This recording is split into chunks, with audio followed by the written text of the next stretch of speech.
आप देख सकते हैं बिफोर क्लीनिंग के स्टेटमेंट। ये सोफ़े कितने गंदे और धूल से भरे हुए हैं। तो देखते हैं प्रोफेशनल क्लीनर्स हमारे कैसे साफ़ करते हैं ऐसे गंदे सोफ़े और इनकी धूल को। तो आप देख सकते हैं पहले शैम्पूइंग अप्लाई की जाती है।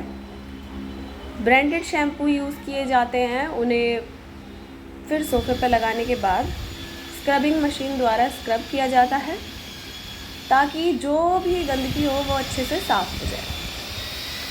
स्क्रबिंग मशीन से बहुत सारे फ़ायदे हैं ताकि सोफ़ा जल्दी साफ़ हो सके। फिर उसके बाद वेट वैक्यूमिंग की जाती है।